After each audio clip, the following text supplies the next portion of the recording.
here without the backdrop of a disaster, but we are here mindful of this slow-moving disaster, which has presented itself anew, particularly here in the state of California, through extreme heat, extreme drought, extreme weather.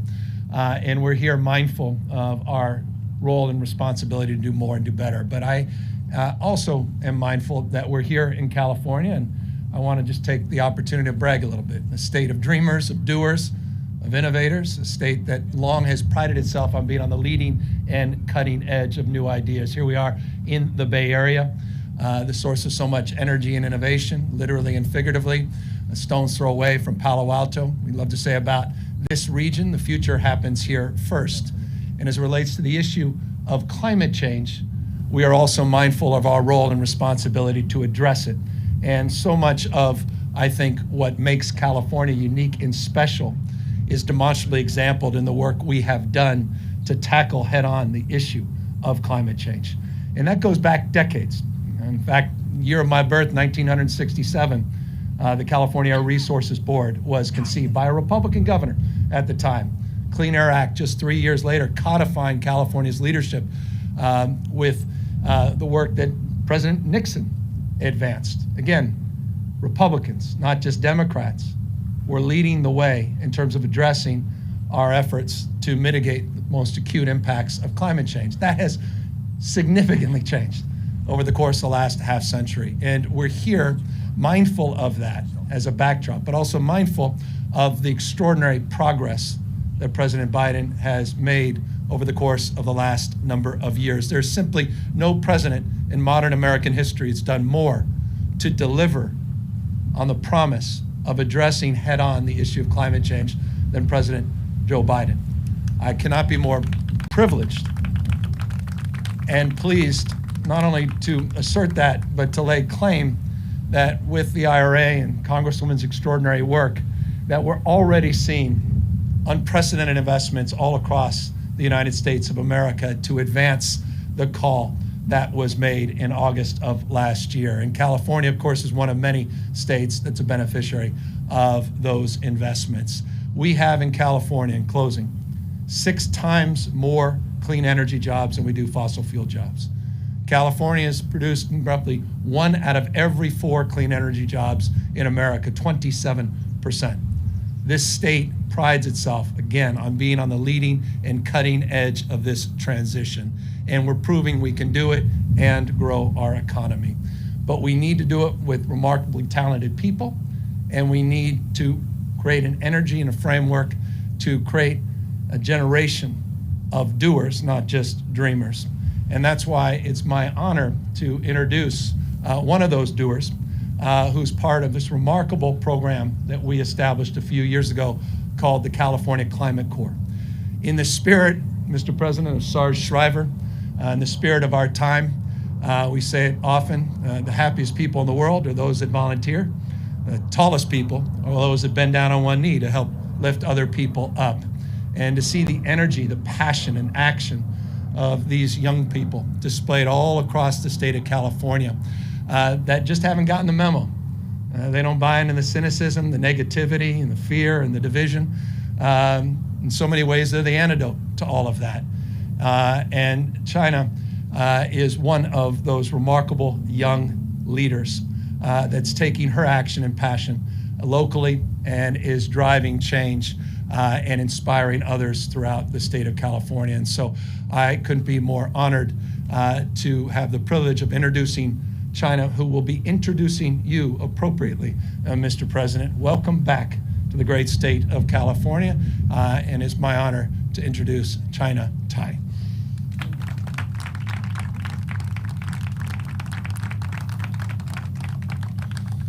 Good afternoon. It's an honor to be here. My name is China Tai. I'm a 2019 UC Riverside graduate. I majored in sustainability studies and grew interested in community-led climate advocacy. I currently serve as an AmeriCorps member and a California Climate Action Corps Fellow at White Pony Express, an organization that is committed to aiding those in need.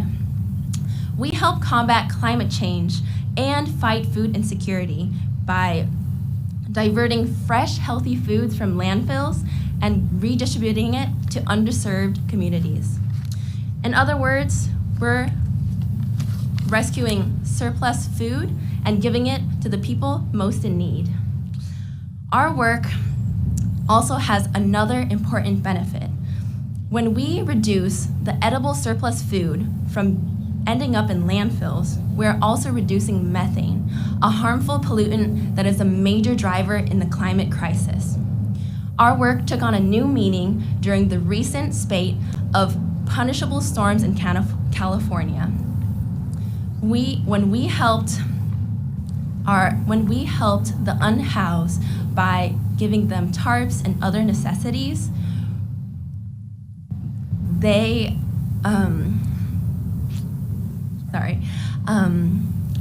because of the recent storms, they lost everything they owned. So when we help the unhoused through the treacherous storms, that is a part of us taking action and helping those in need. So you see, Californians live in the consequential crisis of the climate. Climate change affects us all, and it disproportionately affects those that are most vulnerable. For my generation, this is the issue of our time. So that's why I am so proud that we have a commander-in-chief that believes this to his core. He understands that he has taken bold climate action since day one by securing the most consequential climate legislation in history. He has been a powerful leader in the fight against climate change, and the future generations will be better for it, here in California and all across America. It is my honor to introduce President Joe Biden.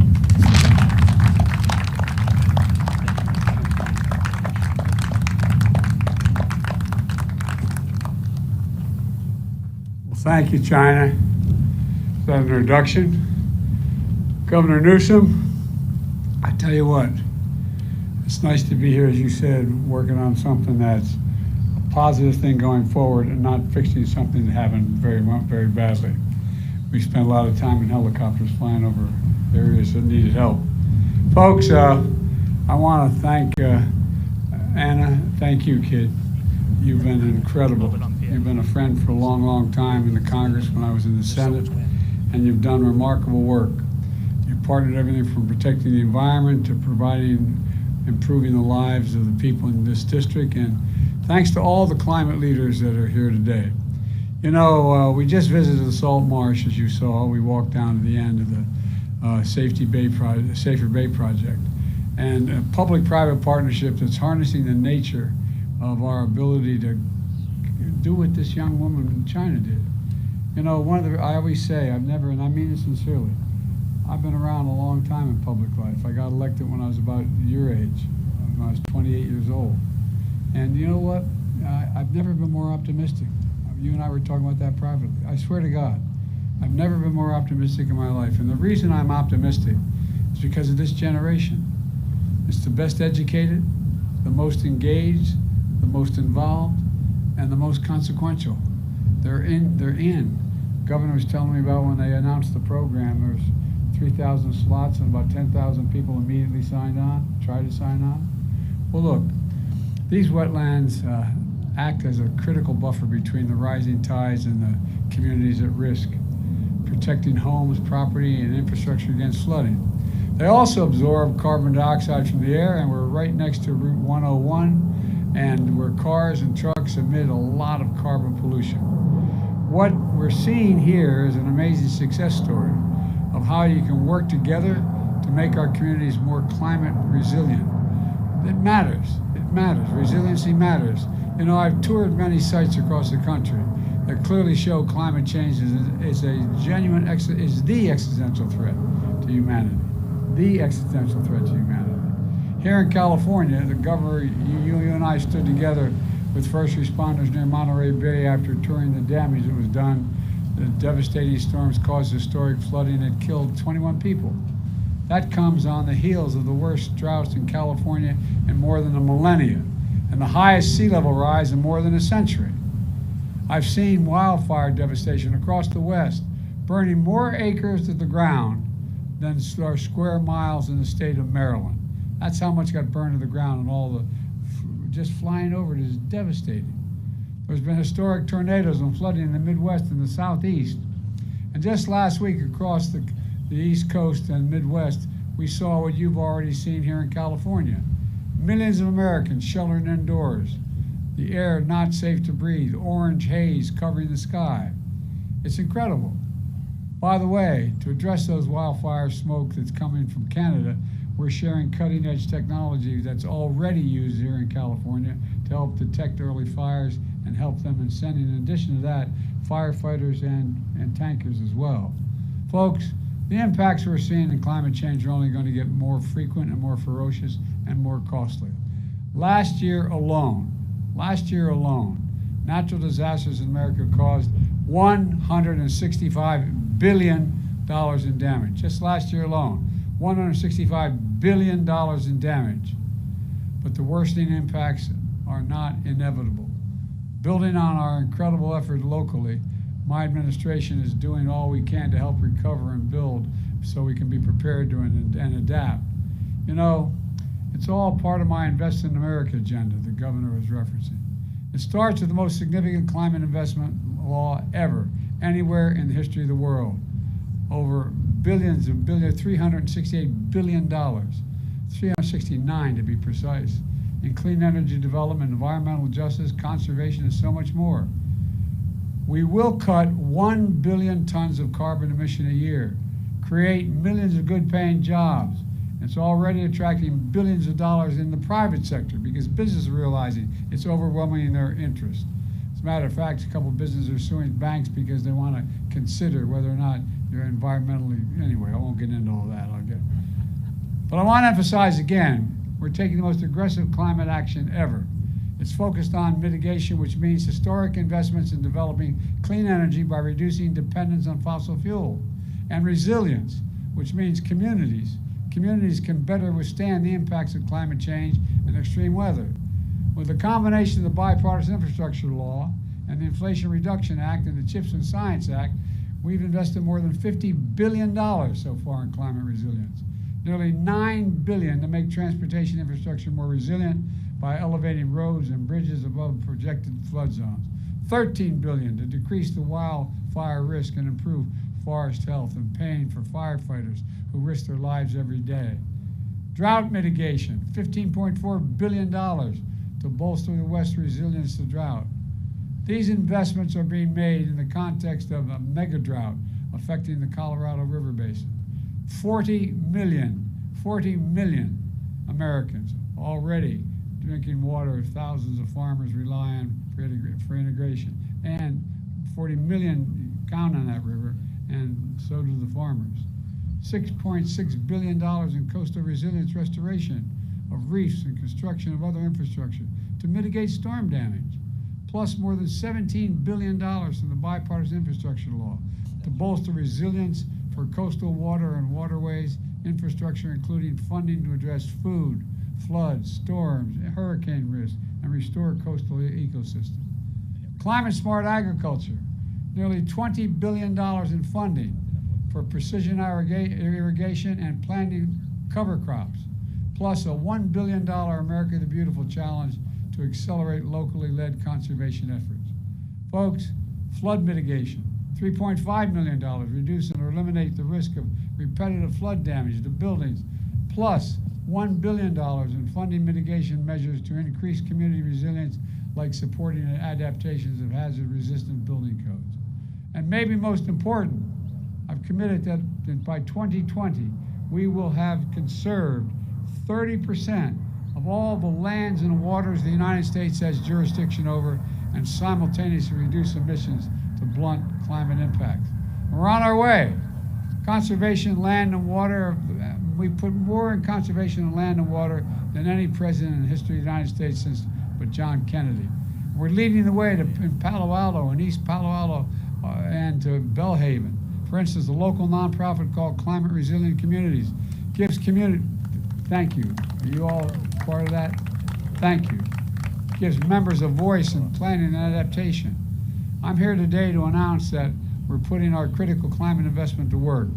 Folks, first, starting tomorrow, the Department of Commerce will launch the first and largest competitive climate resilience regional challenge to provide $600 million to coastal and Great Lake communities that are building projects to protect against impacts of climate change from sea level rise, flooding, and storm surge.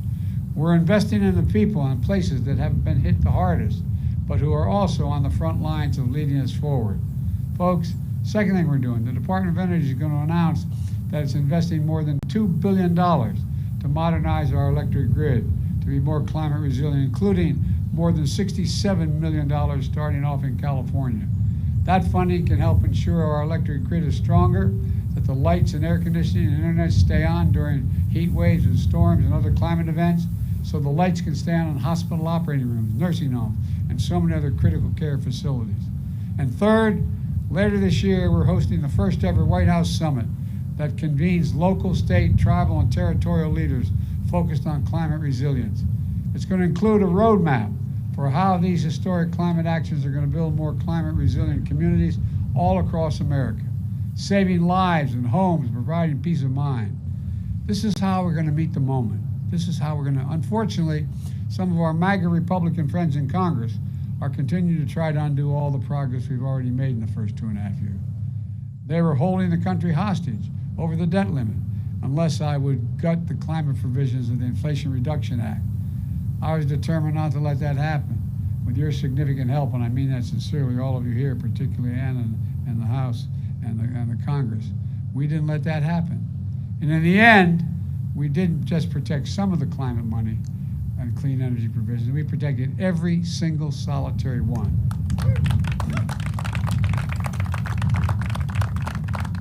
But this ain't your father's Republican Party. They're back at it again with another bill to repeal the same provisions. But with your help, we're going to stop them again. Let me close with this. Throughout our history, we're the only nation in the world that has come out of every crisis we've entered stronger than we went into it. We're doing it again here in the climate crisis. When I think of climate, I think of jobs. When I think of climate, I think of innovation. When I think of jobs, climate, I think of turning peril into progress. That's why I'm so optimistic about the future. I really am. I just have to remember who in hell we are. We're the United States of America, for God's sake. There's nothing beyond our capacity if we work together. And that's what all of you doing here have been doing, and we're going to continue to do. May God bless you all, and may God protect our troops. Let's go get them. Let's get this done.